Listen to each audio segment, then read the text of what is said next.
And of course, I can't leave one of my other sites I like to read quite a bit about the stuff on Wolf Street out. I got a decent article over there. Don Quajones.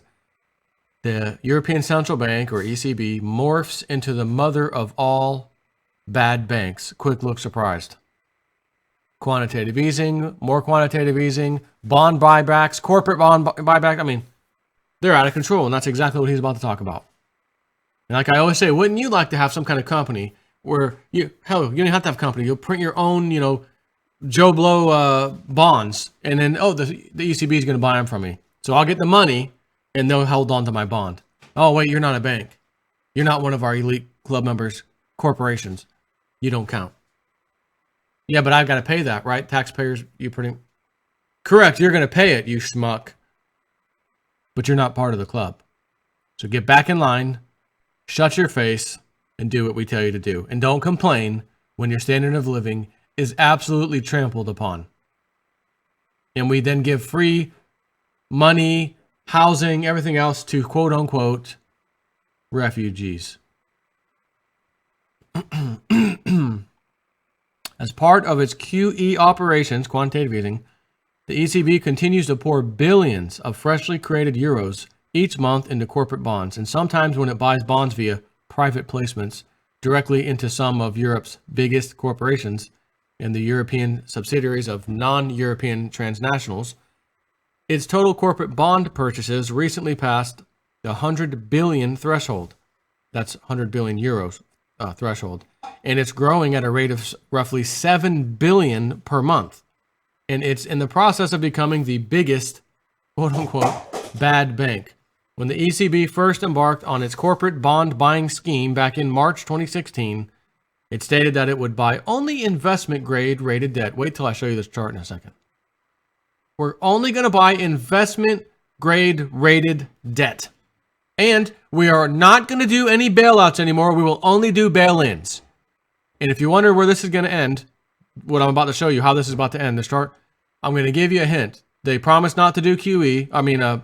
They promised to only do bail-ins, no longer bailouts. And 2 banks failed in Italy, as you know, I've been covering that. And they decided to go ahead and bail them out. So when they say we only plan on getting an investment grade rated debt, do you think that's a true or false statement? But shortly after that, concerns were raised about what might happen if a name it owned was downgraded to below investment grade.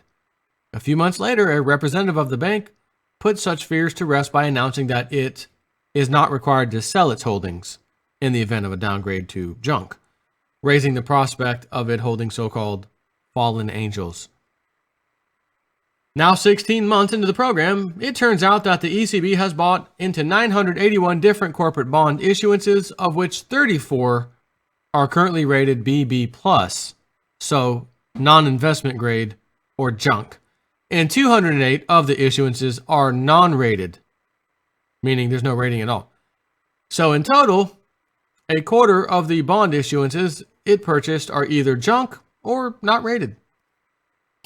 ECB's corporate bond purchases. Number of bonds. Here's the picture, in case you want to see this chart.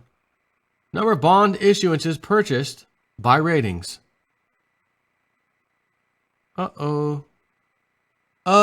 Spaghetti-o, right? Not looking good.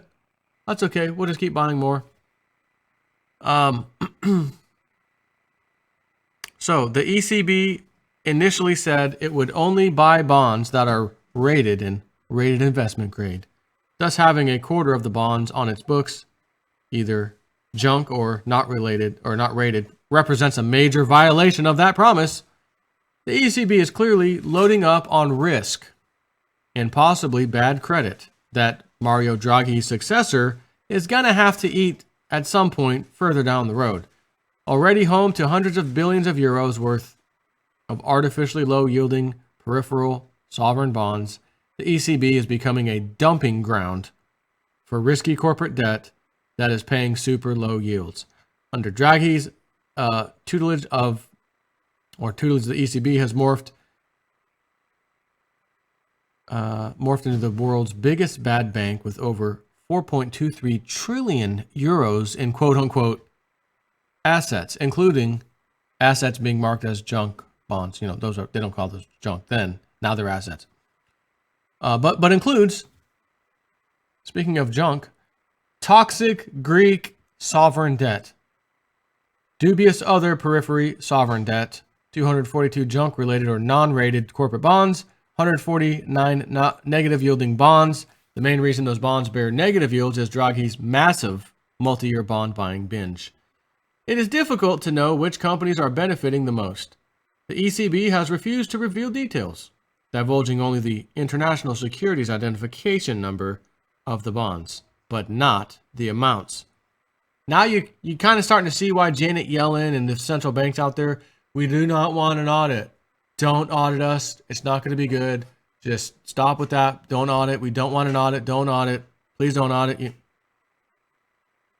I got a feeling somebody's auditing me, and I cannot sleep at night. Oh, I always feel like Bernanke's auditing me, and I have no privacy. Sorry about that. Yet according to the EU's Competition Commission, none of this constitutes unfair competition. Of course not. We'll buy yours, we'll buy yours, we'll buy yours. Well, I'm struggling over here. Can you buy mine? Nope. Don't count. That's unfair. You can't just buy this and not buy mine. No. We've decided, the EU's Competition Commission, none of this constitutes unfair competition. So your own self, like my wife likes to refer to my own self, your own self decided that yourself is not in violation. Sir, did you rob that bank today? Is that you on camera? Gunpoint? We looked into that. And since we're the body that looks into these kind of things, we've decided that that's not us. Thanks. The European Parliament is not so sure. A cross-party group of members recently wrote to Draghi asking for company-by-company disclosure of the securities being bought and the size of each holding, so that it can dispel any concerns that the purchases may be benefiting a small group of favored companies. No. And as the Financial Times reports, the letter warns that since its implementation, the quantitative easing program has spurred a certain level of concern, since it can be perceived as a disguised subsidy to certain companies, end quote, they said. That's funny. That's kind of what we said here in America. TARP funds, bailout funds, cash for clunkers, bail out everybody. $8 trillion, $9 trillion, $10 trillion printed. Hey, how come the banks, you gave them all that money, now they're parking it back at the Fed, earning interest on it for free. They got it for free, now it appears that you're favoring some people while the rest of us Americans are struggling. No, I don't think so. All right, well, let's audit you, Fed. Can we take a peek? No. No auditing. No. I got a feeling JSNIP4 wants to audit me. And you won't have no privacy. No, because I would show it all. Guys, look what I found. You're not going to believe this. Actually, you will believe this. This is incredible. That's how that video would start off.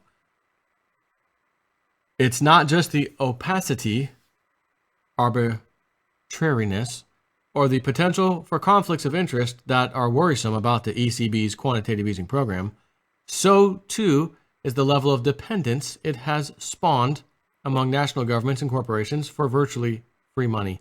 As much as Draghi might want to further taper the ECB's monthly purchases of bonds after reducing them from 80 billion to 60 billion a month earlier this year, many of the, or is that, I don't know if it's per month, whatever. Many of the program's beneficiaries are quite simply no longer ready to go it alone.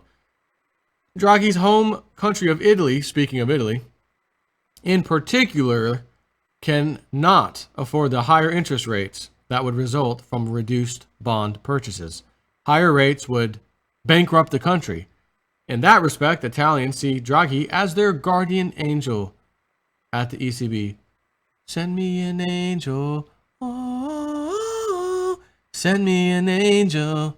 And then Draghi shows up with his printing press. Likewise, many of the companies that have benefited from the ECB's lavish support over the last 16 months may find life somewhat tougher once the punch bowl is taken away and the price of borrowing from the market returns to some semblance of reality. Until that happens, those companies will continue to wet their beak in the fountain of virtually free money, while the ECB's balance sheet grows bigger and uglier each and every stinking month. Heads, they win. Tails, you lose. As Gerald Celente says, bullets, bombs, what is it? Princeton, Harvard, Yale, bullets, bombs, and banks. And as George Carlin would say, it's a big effing club, and you ain't in it. That's right. Are your company's bonds being purchased? No, they're not. We could use some extra cash. We would help stimulate the economy. We would start buying more nonsense we don't need with money we don't have. But we would have the money, so we would buy nonsense we don't need with money we do actually have, because you'd be buying our bonds. And we know they're all junk, so I'm just going to print them out of this printer myself and hand them to you, and you just give me the money. He needs money. Speaking of George Carlin, talking about religion, all powerful, all seeing, all knowing, but he needs money. Man, do I wish that guy was alive these days. Awesome comic. Take care.